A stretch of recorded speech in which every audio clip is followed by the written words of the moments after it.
My name is Mike Connolly, and I'm here today in the Portland Media Center, and I'm representing the Maine Irish Heritage Center.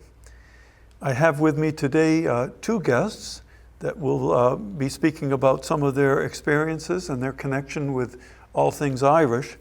The Maine Irish Heritage Center, in an attempt to try to broaden its reach beyond the greater Portland area or even Lewiston, is looking further north toward Bangor and places north of there, the county as it's known.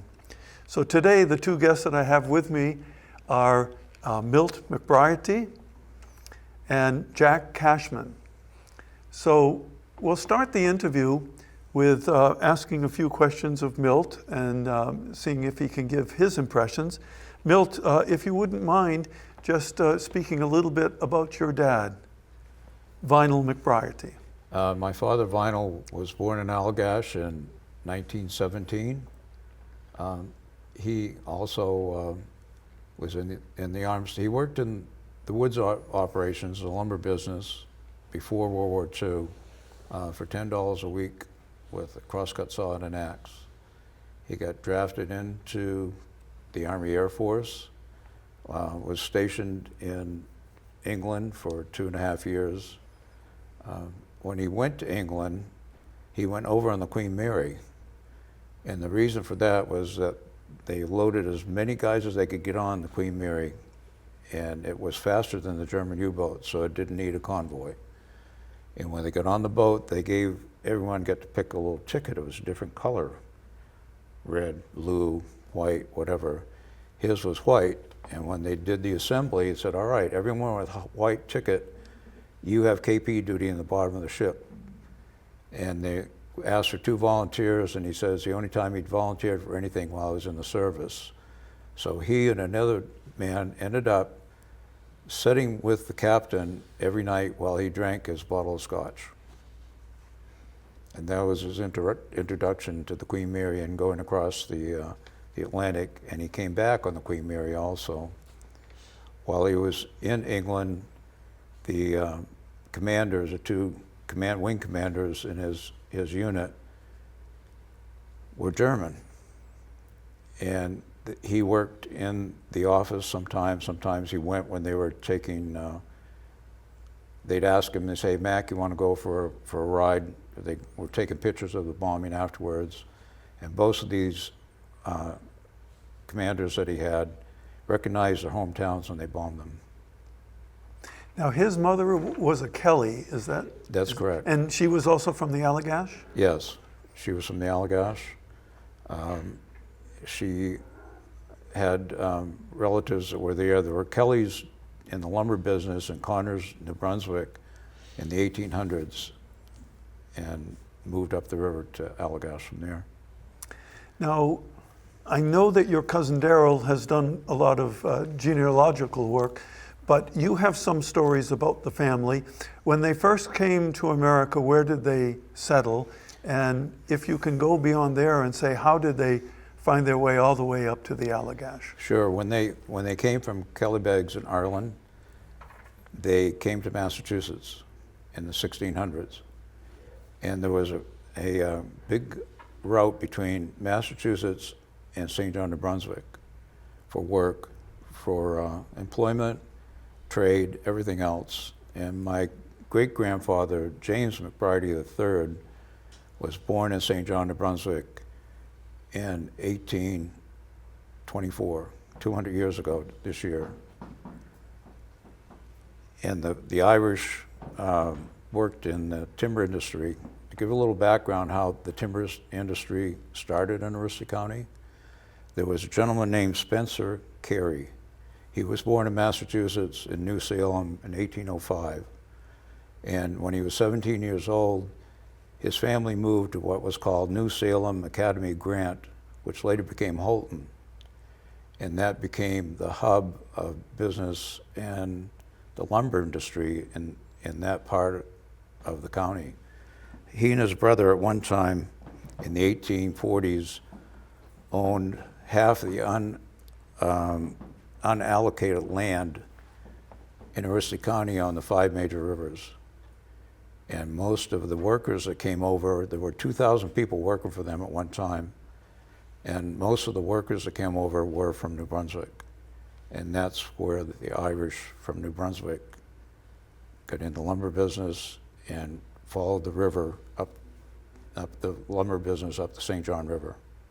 And are there still any family members that are still in the lumber business? Yes, I have family members in McBrearity's. Robert McBrearity and son have a timber business in Allagash, and several other cousins that work in the business still. A little bit about yourself now. You worked representing trade unions or unions, and especially the International Brotherhood of Electrical Workers. Could you tell us a little bit about that? Yes, I started as an apprentice in 1970, went through an apprenticeship, worked as an electrician, and in 1990 I ran for office. I became the business manager of the union, and I was the business manager there for 18 years, and that was the extreme epitome of my life because of all the things that it afforded me. My dad was an electrician also in the union, and he was the one that when I was in the union, you had to have a relative to get in or a connection, and that was my connection. Tell us a little bit about your time with Larkin Enterprises. I worked with Larkin Enterprises on a wind project in Kibbe Mountain, and I was helped direct the wind power energy for Larkin. Now I understand that pretty soon you're going to be moving even further up north, and maybe you could tell a little bit about the Allagash waterway, especially for people in the Portland area that have never been north of Bangor before. On the 12th of this month, my friends and some classmates, every year the week before Memorial Day, we go to Round Pond on the Allagash Wilderness Waterway. There's a set of camps there called Jalbert's Camps that are the only privately owned camps on the Wilderness Waterway. And when they're gone, there'll be no others that are no camps privately owned. They'll just be, the wardens and people of that sort. And we spend a week there fishing, have a wood-fired hot tub, a wood-fired sauna, and it's a great get-together and very memorable every year. Maybe one more question for you before we go over to Jack. You mentioned Killybegs in County Donegal. Right. For those of you who haven't traveled to Ireland, that's the extreme northwestern part of the country. How did your family ever make a connection to that part of Ireland? My cousin Daryl McBrearity is genealogist of the family, and he had mentioned to all of us about Killybegs. And in 2018, some of my relatives from Allagash, Carter, Jared, Ruth, Dana, and Judy Kelly went to Killybegs, and they met some of the family, started a relationship with them that continues to today. I wonder, when they got back from Ireland, they must have just been full with stories about relatives. Oh, yes, they were. And, they visited a lot of the other places. The relatives took them to the Aran Islands, other places that were very, what they called spectacular. And one of the houses actually has a wall from one of the original McBrearity houses. Now, Jack, unlike Milt, he's never had the good fortune to go to Ireland yet. And I always say that somebody who hasn't been to Ireland, they've got that first visit to look forward to because it's the best. And I understand that you've been there at least 2 times. 32. 32 times. Matter of fact, there is a place in Killybegs called the Harbor Bar. And Pat McGowan and I closed it at least twice, maybe more often. Killybegs is a fishing town, and you'll see trawlers come in and unload their catch. It's amazing. And they have songs written about Killybegs, haven't they? Yeah, no, it's a great town, town. Donegal is a beautiful part of the country, and most Irish tourists, when they first go over, you know, you see the Cliffs of Moher. Usually they go south to Dingle, you know, the Ring of Kerry, Dingle Peninsula, Killarney, all that stuff. You have to be an experienced Irish traveler to have been up to Donegal, because usually that's not the direction that the tourists go. That was certainly true for me. Donegal was the last region that I ever went to, and I lived in Ireland for several years. Yeah. But once I got up there, I wondered, why did it take me so long? It's beautiful, isn't it? So I wanted to ask you, Jack, how old were you when you realized you were Irish, and what did that mean to you? My grandfather Grady used to tell me when I was very small, there's only two kinds of people, the Irish and the ones who want to be. And that's how I grew up. I mean, I grew up in a very Irish family. My mother was a Grady, my father was a Cashman. But my father was transferred up to Old Town when I was young, Old Town, Maine, which is a very French town. And there weren't a lot of other Irish families in town. But I ended up in my high school years at John Baptist High School in Bangor. And of course, Bangor does have a very big Irish population. So the names I ran into, when I first went to Baps, all the Irish names from Spellman to McGinley to McAllister to Hurley to Foley, I mean, you didn't see those names up in Old Town. But Bangor was, the section of Bangor, 1st, 2nd, and 3rd Street between Buck Street and Union Street was called Paddy's Hollow because it was the Irish section, and pretty much all Irish families lived there. And you know, at the Bangor Police Department, there is a room that they have a museum in. It's a small museum. And if you look at the names of the police officers who they honor in the museum, there's a Thomas Crowley and a John Toole and a James Fahey. I mean, very much Irish names. What happened, of course, during the Great Hunger was the peak of Irish immigration. And Bangor at the time was the lumber capital of the world. There was more lumber being shipped out of the port of Bangor than any port in the world. And it created employment opportunities. And everybody of Irish heritage knows that their ancestors, when they came over, they weren't welcome. And it was very difficult finding employment. So Bangor looked attractive because there were so many employment opportunities. And that's how Bangor ended up with such a large Irish population. Now, going back in time, I think you had something in common with the McBreartys in that you had the family started out in Massachusetts. That's right. Yeah. And can you tell us anything that you might know about that? Well, again, both sides of my family came over during the Great Hunger. John Cashman came over in 1848. And Philip Grady came over around the same time. And they both families settled in Salem. The Irish section of Salem was Derby Street, which is where, if you've ever been to Salem, it's where the House of Seven Gables is. And my Cashman ancestors had, my great-grandfather and his brother had a store on Derby Street, Cashman Brothers Store. And I wrote about that in my first book, An Irish Immigrant Story. John Cashman met a lady named Joanna McCarthy when he first landed in Boston, and they married and moved to Salem. John Cashman died very young. Matter of fact, he died when his wife was pregnant for John H. Cashman, his second son. So John H. never saw his father. But John H. became an entrepreneur in Salem, and actually he served on the board of aldermen and had quite a successful career. Talking about serving on boards, I understand you had a little bit of a political career yourself. Could you tell us about your time in the legislature and what actually drove you to public service? I grew up in a family. My father was on the Old Town City Council for 9 years. He always taught us that public service was a good calling. You can help people. So I ran for city council after he got off. I was on there for 6 years, and then I ran for the legislature in 1982, and I served 10 years in the House.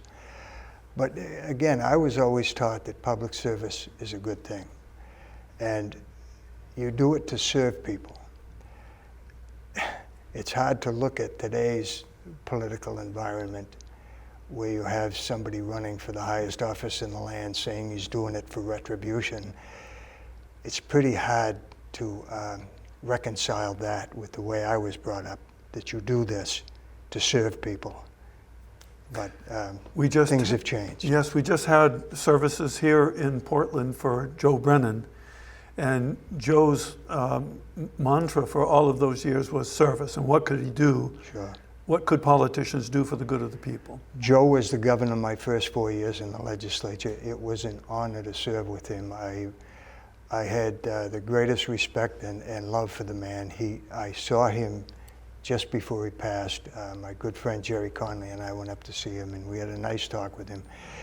Joe Brennan was the epitome of a model of why you serve in government. He did it because he thought he could help people. And again, that was pretty much the way it was for years in this country, but things have changed. Cashman, Kelleher, McGowan, Yeah. Brennan. What is there about being Irish and having a political bent? Well, you know, public service, again, my grandfather Grady was assistant fire chief in Salem. Public service of a different kind, but I guess it's just the way that we look at the world. And when Joe was going to run for governor, when he put the Irish connections together, of course he had a good crew down here in Portland, but up in Bangor he had Chick O'Leary, head of the Maine FL-CIO. He had Eddie Kelleher, Mr. Democrat in Penobscot County. He had Charlie Marlin. He had Billy Hughes. I mean, he had his own Irish connections, and the Cashmans, of course, up in Old Town. But he'd put that coalition together, you know, to help get him elected. By the way, all of those guys, Kelleher, Chick O'Leary, Billy Hughes, they were all John Babs grads, all of them, as am I. Now, you would have some interesting and comical stories maybe about your time in the legislature. There were people that we would call characters. Oh yeah, well, I tell you, there was nobody who could stand up and give an impromptu speech on any subject like Eddie Kelleher. He was the best. And when Eddie got up to speak, people went into the house to hear it. When a lot of people get up to speak, people left the house so they didn't have to listen to it, but not Eddie. Whenever Eddie got up, everybody wanted to be part of it. But yeah, serving in the legislature was one of the best things I would say I did in my life. Obviously, marrying the girl I married and having the 2 sons I've had would be the highlights, but serving in the legislature was a highlight of my life. Now, I think both of you were active at one time or another with the political campaigns of Pat McGowan. Oh yeah. Can you tell us a little bit about that? At one point, he came very close to defeating Olympia Snowe at the... Yes, he did. Yeah, tell us. I tell you, Pat, when I first got in the legislature, we used to rent a house together, a group of us, because you couldn't afford to rent one on your own with the per diems they gave you. You don't run for the legislature to get rich. But anyway, I shared a house with Pat McGowan, John Lisnick from Presque Isle, Greg Netto from Lewiston, Jerry Connolly from Portland, David Carey from Saco. And Pat was one of my roommates, and we're still friends. Matter of fact, we'll be staying at my camp tomorrow night, he and I. And Pat decided he was going to take on Olympia Snowe. And most of us tried to talk him out of it because she was Olympia Snowe. And we had a great deal of respect for her. Pat did too, as a public servant. And but he wanted to run against her. So he did it. And by God, he came within a percentage point the first time he ran against her, didn't he? Yes. You very remember close. that campaign as well, Milt? I do. And the IBEW was the first union to support Pat. And I got a call and said, you go meet this young man and tell him that he's going to have our support in the election. And that's how Pat and I became friends, and we still are. We talk quite often, and we did everything we could to help him out.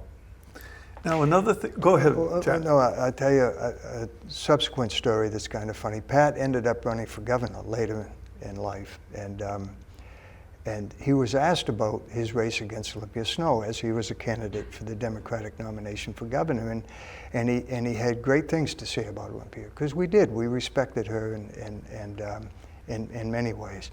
And so a couple of months after the primary, he ran into Jock and Olympia in Ellsworth, and Jock said to him, Pat, you were doing pretty good till you started talking nice about Olympia.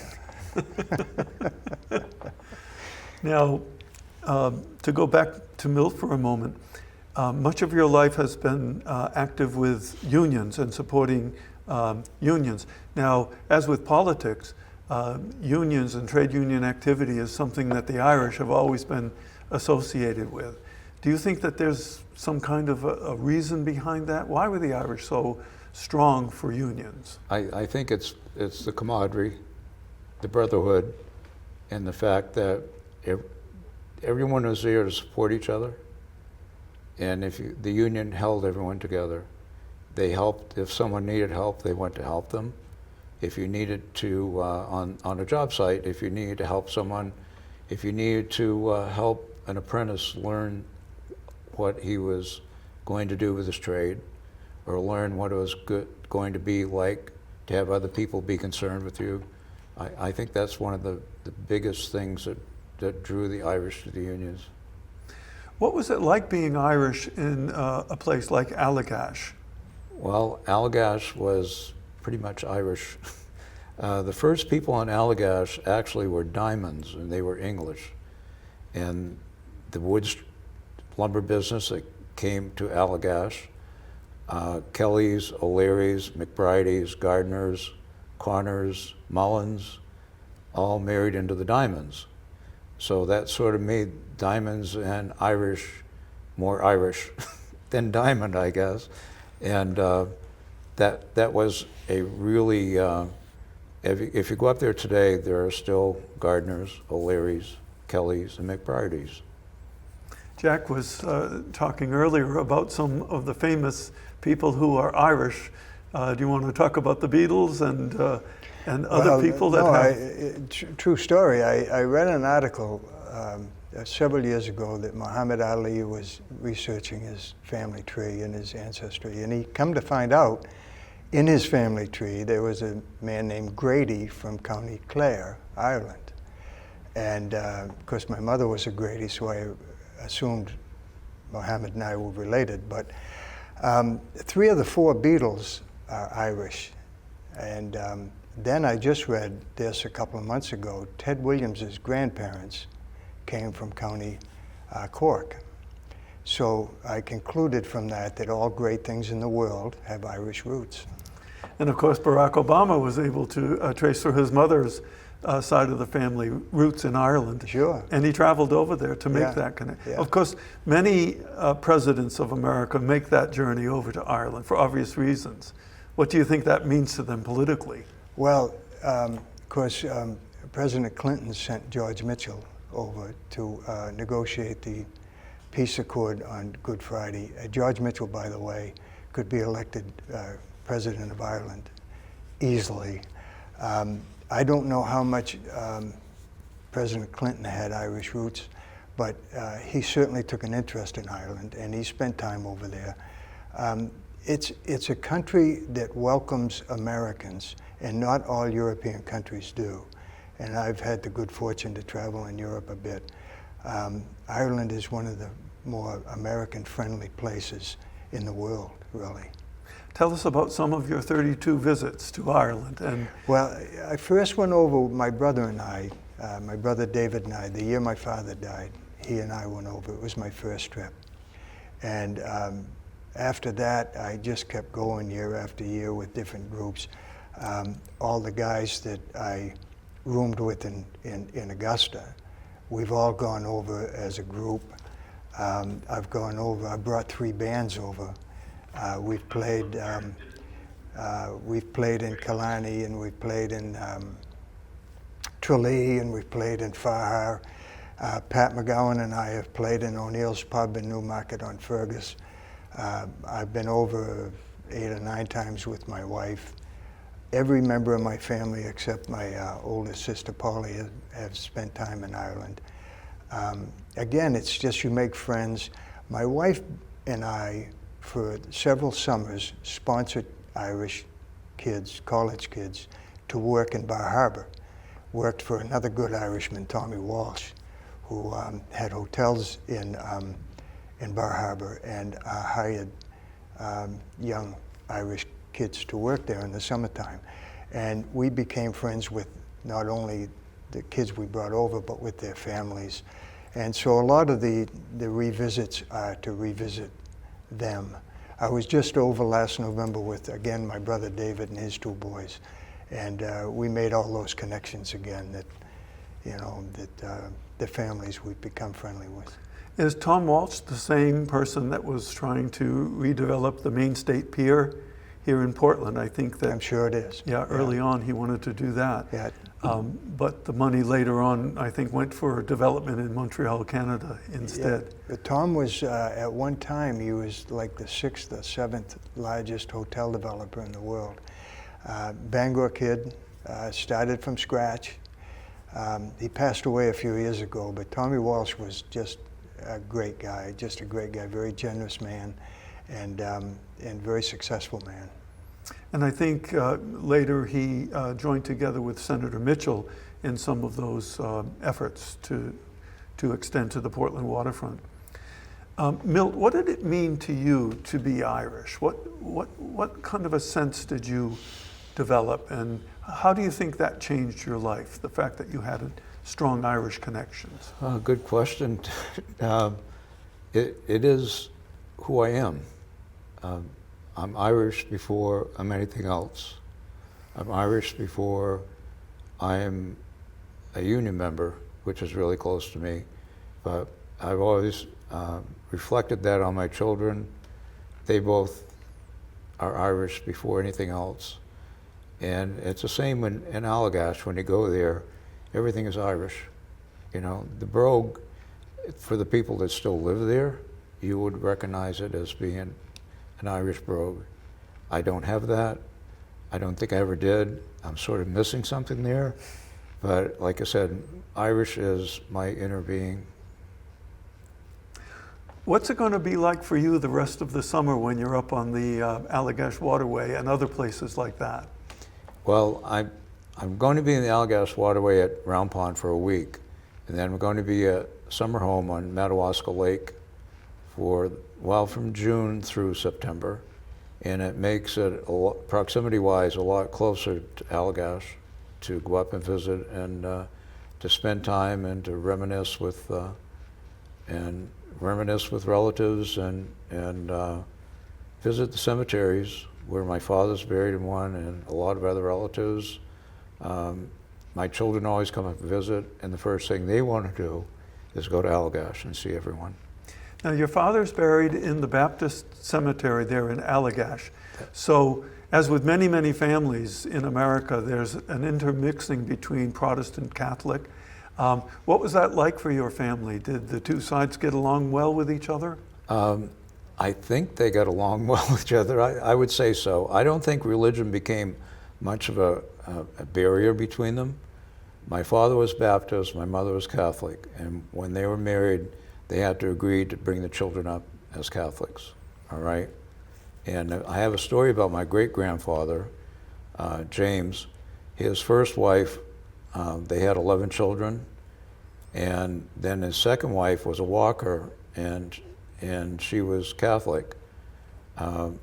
James was English and Protestant to start with, and my cousin Daryl several years ago says, great-grandfather's buried in the Catholic cemetery in St. Francis. We went down to see his gravestone, and I said, why is he buried here? And he goes, because he married a Walker, And she wasn't just a Catholic, she was a Roman Catholic, and he had to convert in order to marry her. The Irish of Bangor. Yes. Jim Mundy wrote an excellent book on that, Hard Times, Hard Men. Mm-hmm. You talked quite a bit about the lumber industry, so there was plenty of work available there. How did the Irish get along with other groups, especially Yankees, that were prominent in that area? Very similar to the rest of the country. Irish immigrants were not welcome. They were looked down upon, but again, we kind of assimilate ourselves into the society. The idea that many of them became police officers. Bangor back in the 1860s, 70s, 80s, they had a section of the town called the Devil's Half Acre, very tough bars. Woodsmen would be in there on weekends. You know, they come to Bangor for the weekend, and they don't come to go to church. So many of the Bangor police officers had to deal with some pretty tough customers and rough guys, and so they earned a reputation. And again, they just assimilate themselves into the community and they become accepted. And Bangor is no different than Salem, Mass, or any other town where Irish immigrants tended to migrate to. They had to work to get accepted. Around the turn of the century, the Irish in Bangor and the Irish in Portland were playing football against each other. In one particular match, John Ford, who played under the name, his family name at the time, John Feeney, Right. played in the state championship game, and it was against Bangor. So I think the Irish, as with other immigrant groups, use sports to climb their way up the ladder. Yeah. Do you have any stories about Irish who were prominent in the sports fields, either of you? I wasn't. I can tell you that. I have an Allagash story. The girls' basketball team from Allagash back in the late 70s won the state championship 2 years in a row, I think, or 2 out of 3 years. And there were maybe less than 30 people in the high school. Wow. And that team itself is at the Cross Center, the Hall of Fame or whatever, Right. the Maine Sports Hall of Fame, yes. And they probably represented the smallest community in the state of Maine. But a community with the largest area. Did you know Allagash has the largest area of any town in the state of Maine? My uncle from Norway, Maine, once told me that Norway was larger than Portland.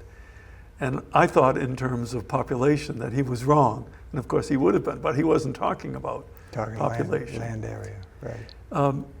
I've been holding this question for a while for you, Jack. Yep. There's a certain incident that I think that you can report on that a few people, only a very few in Portland know about, but they would like to have documented. Well, I know what you're referring to, and I'm the only living participant in this. But what happened was, back in the days in the 1980s, when I was in the legislature, the unemployment rate amongst Catholics in Northern Ireland hovered around 80–85%. So they developed in Ireland the McBrearity principles of fair hiring practices for Northern Ireland. So a movement was afoot here in Maine, in Augusta. A bill was sponsored by John Kerry from Saco, which I co-sponsored with him, that the Maine state retirement system divest itself from any investments they have in companies doing business in Northern Ireland that aren't practicing the McBrearity principles. Well, we passed it through the House and Senate, and it was vetoed by Governor McKernan. I brought it back the next session. I sponsored it this time. And again, we got it through the House and Senate, and Governor McKernan vetoed it, but we overrode the veto in the House. And we came within one vote in the Senate, but it was sustained again. So 4 of us, Tom Duffy from Bangor, Dick Rulin from Brewer, Jack Cashman from Old Town, and Eddie Gorham, the labor leader, we decided to do something about it. So there was a representative from Sanford named Tuttle who had an Irish flag in his office. So we pilfered it. And somehow Eddie, through connections, got us up on the passage up onto the roof of the State House. And we hung the Irish flag at half-staff in protest of Governor McKernan vetoing the McBride principles. There was a huge brouhaha about it. The McKernan administration was not happy. They made great efforts through the Capitol Police to find out who did it. And they could never really lay a hand on us. And I wouldn't be talking about it now, except the statute of limitations has run out. But they could never prove who did it. But it actually resulted in the nickname for Governor McKernan being Governor McVeto, which I'm sure didn't sit well with the governor either. But a side issue on that was the British government hired a lobbyist to lobby against the bill. His name was John Doyle. Not a bad guy either, by the way, but he was in the gallery as we were debating the McBride principles on the floor of the House, and I referred to him as the Queen's barrister. And that nickname hung with him for quite a while, too. But anyway, the whole incident was a lot of yucks for us. And you're quite sure the statute of limitations? I think so, but I'm the only one left they can get because, unfortunately, Tom and Dick and Eddie are gone, but yeah, I'm the only one left. I think that there would be an appropriate Irish name for that, and that would be a shenanigan. It was a shenanigan, but we enjoyed it. There was a guy who was state representative from Augusta named Dan Hickey, and Dan was an elderly man at the time. And I was in the parking lot, and you could see the flag up on the top of the roof, and I said, Danny, check that out. And I tell you, a tear ran down his face. He thought it was great. Jack, you've published a number of books. Yes. And several of them have Irish themes or a direct connection to Ireland. Yes. Could you talk about any or all of them that you would like to? Well, my first book, all the books I've written to date or published to date were historical novels. The first one was an Irish immigrant story. And it chronicled events that really were from my family. And I wanted to write a book that talked about the Great Hunger in Ireland. You know, it's an unappreciated tragedy in my mind. We know about it because we're Irish, but I don't think the general population, it's been a long time obviously, but the devastation of the Great Hunger and the number of people who died and the number of people who left Ireland, and the fact that it's what inspired the Fenian movement, what inspired the ultimate Easter Rebellion, was the way that the English responded to the Great Hunger. And I wanted to write a book that chronicled that, plus chronicled what it was like for Irish immigrants who came here and the way that they were looked down upon and treated. That was the first book. The one that just came out in February is called An Irishman's Story of Survival. And again, it begins with 1847, Black 47, the worst year of the famine. And the thing I wanted to do with that book was that the general perception is that many of the Irish, and it's true, the majority of Irish accepted their fate. They were starving to death. And there was plenty of food, as you know, it just, they weren't allowed to have it. And they accepted that. But there were Irish who never lost that fighting spirit. My main character is one of those people. And he went through many obstacles because of his temperament, but he overcame them. And I wanted to write a book that demonstrated that. And some of the incidents that are in the book that took place in the travel across the ocean quite graphic. And somebody asked me about that, and I said, you know, I really didn't want to sugarcoat it because there were very many examples of that type of treatment of Irish immigrants trying to get to America. So that was kind of a dual purpose of the book. But because I guess of my own Irish roots, those things are personal to me, and those books were personal to me. Catherine Miles, who lived for a while up in the Belfast area, wrote a book called All Standing. And that's a maritime term for when a ship is lucky enough to drop off all of its people and not having lost any of them.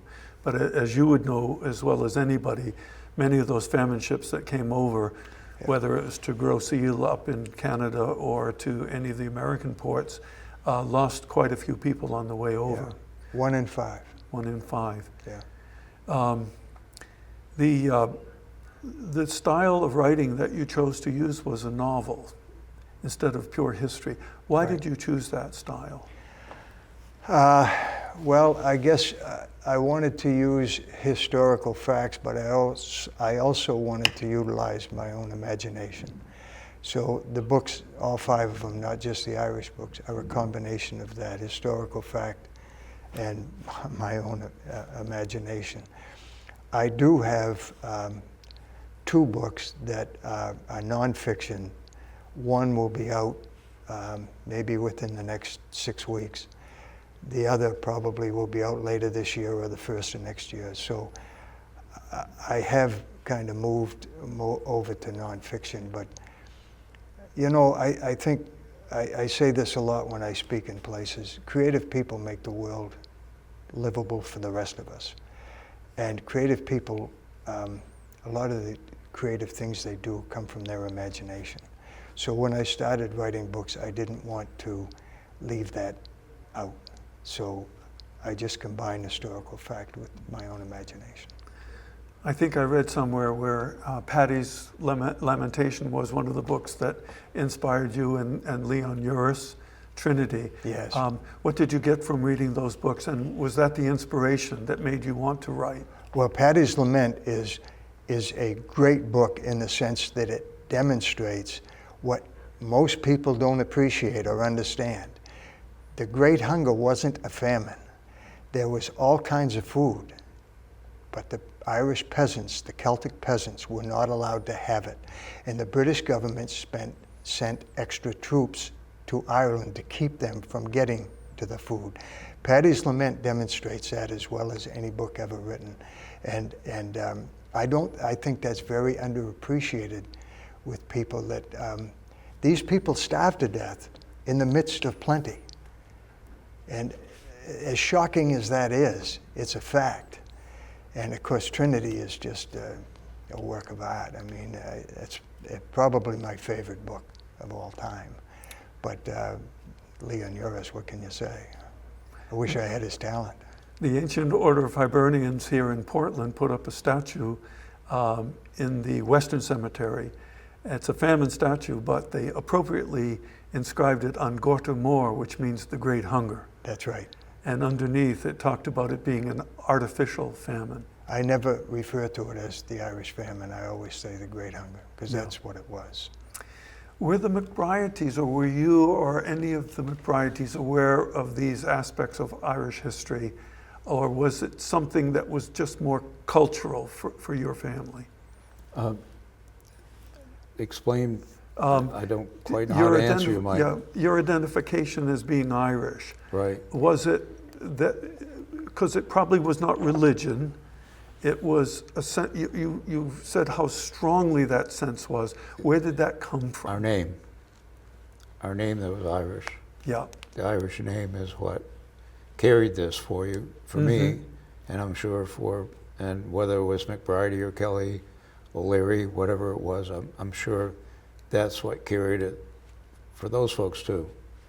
All right, and the idea that we came from Ireland was always cherished inside, because lots of people don't know where they came from, right? But we do have a direct knowledge of who we are and where we came from. Now, whether you're living in Bangor or the Allagash or someplace in between, whenever you'd come in contact with other people of Irish roots, did you feel some kind of an affinity? Of course, and I don't live in Allagash. I live in Madawaska Lake in the summertime. But an example, I was at the dentist yesterday morning, Went in, introduced myself, and she goes, "Do you come from Allagash?" Right? Which made me feel good.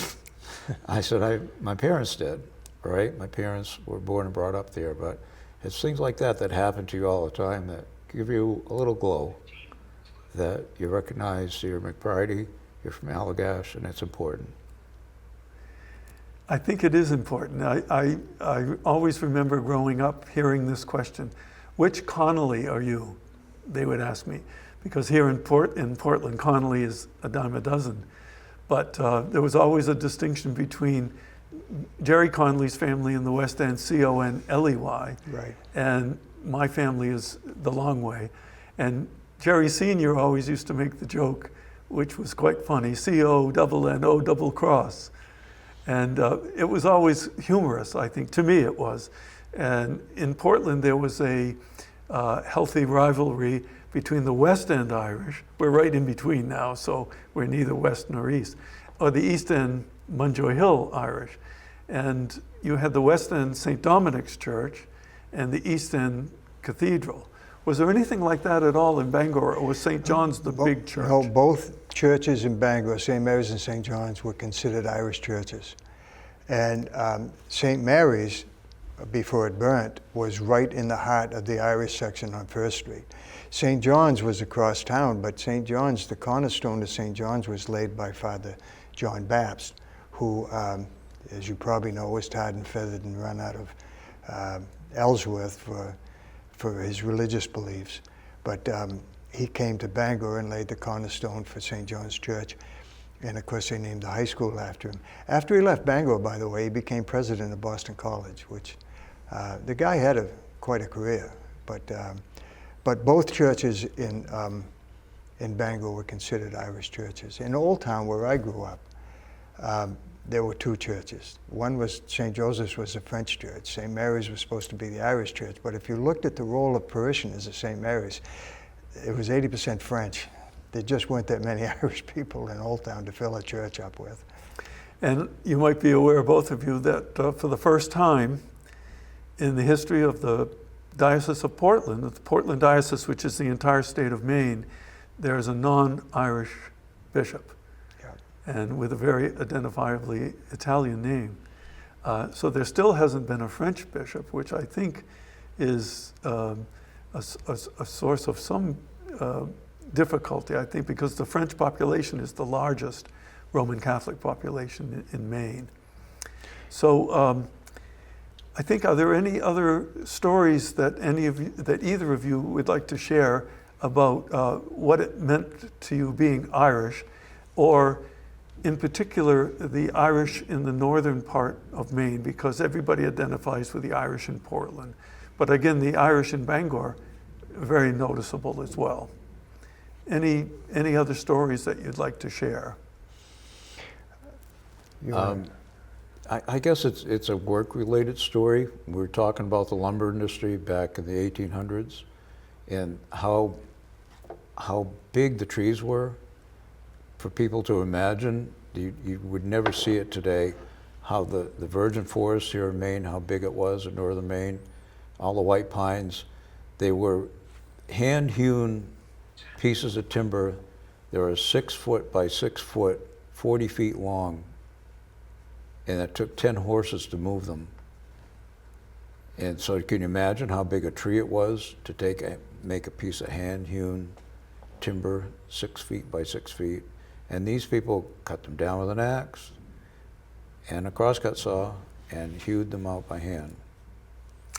Here in Portland, we had the Tate House, which is in the Stroudwater district of Portland. And Tate was an agent of the king, and they were marking the trees, the tallest of the white pines. And so even today, there's a street out there off Westbrook Street called King's Mark, and that's the origin of that. I've seen a pine tree, it's no longer there, it had the mark of the king on it, and up along the Little Black River, which is a tributary to the St. John. This is years ago, quite a few years ago, decades ago.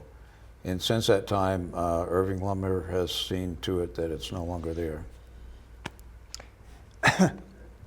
Two things.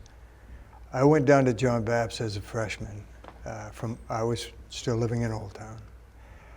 I didn't know anybody in the school. It was a Catholic school, girls on one side, boys on the other, never to meet. We had the brothers, they had the nuns. You know, I walk in the school, I don't know anybody. I soon became friends with a lot of Irish kids, Spellman, McGinley, McAllister. Just that affinity you have with fellow Irish people had a lot to do with my acceptance as, you know, this kid from Old Town who's come down here. The same thing happened when I went to the legislature. Again, my first session, Governor Brennan's in office. His main guy is David Redmond. David Redmond came up to me the first day I was there and said, "Nice to have a fellow Irishman down here."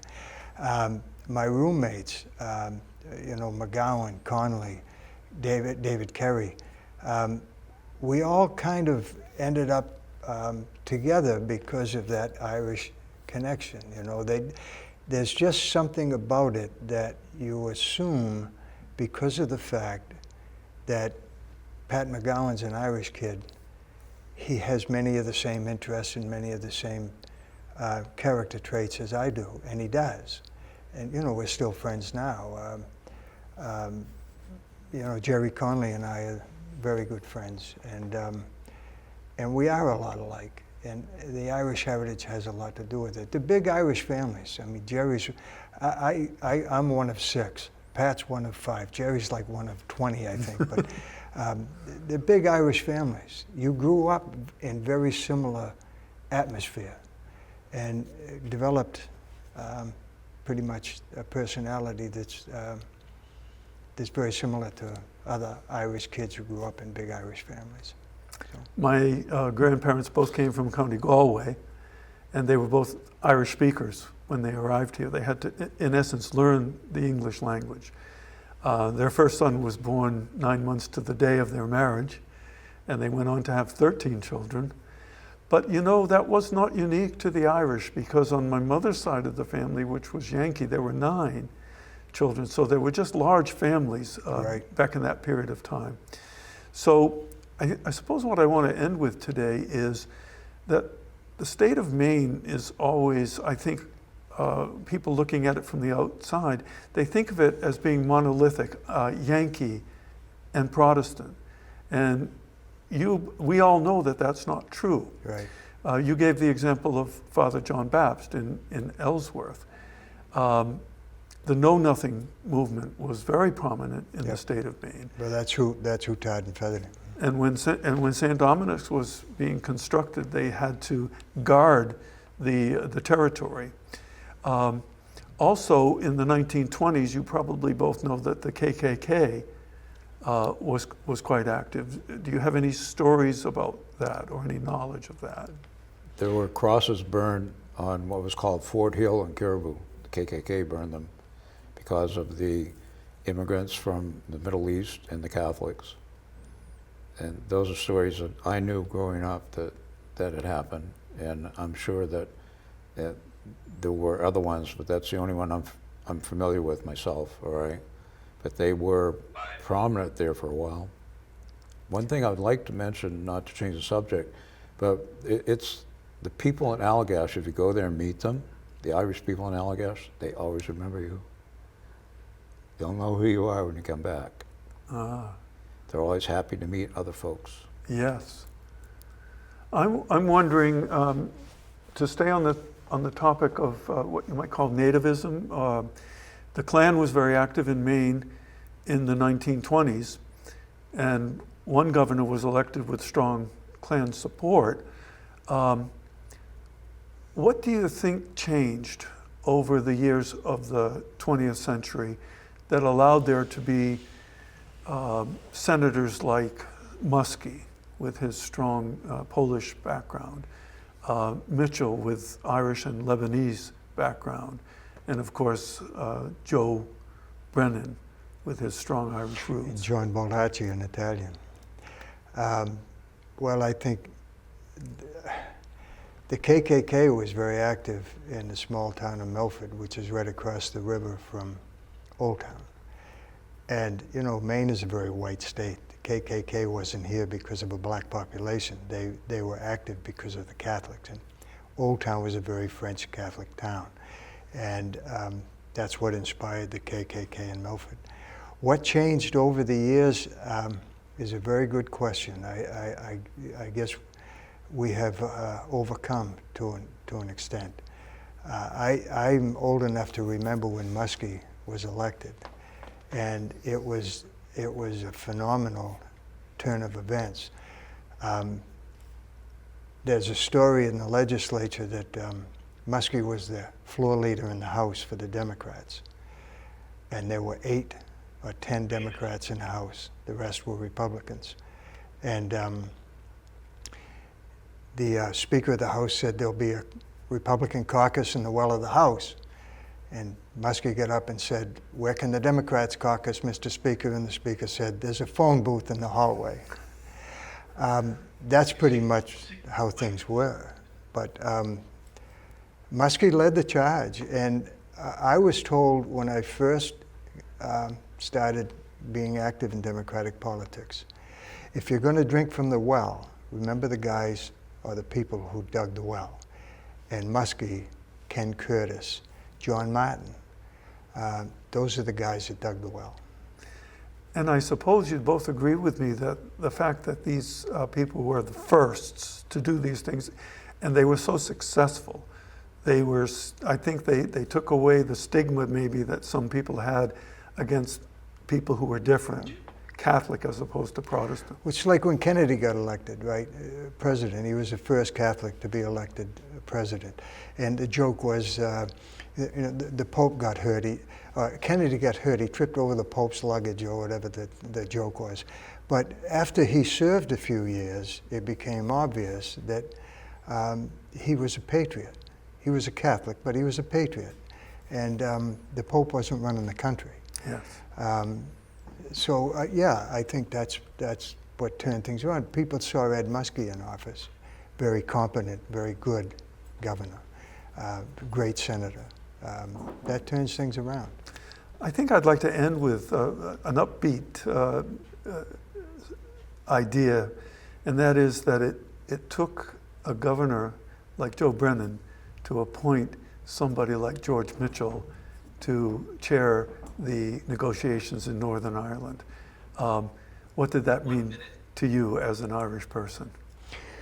Oh, to see Joe Brennan get elected governor, to see George Mitchell get elected to the Senate, and then go over to Ireland and put to rest something that needed to be put to rest for decades, if not centuries. It makes you proud, no question. For sure. It certainly Yes, does. he was a great man. George Mitchell always remembered you. And I think you said he could be elected the President of Ireland. Still. I've heard him referred to over in Ireland as St. George. Yeah. And it's something that all of us can be very, very proud of. I think I'd like to conclude by sincerely thanking both of you for driving all the way down here today for this interview. Thank you. You've made a great impression on people of Portland, and thank you for being here today. Thank you. Thank you.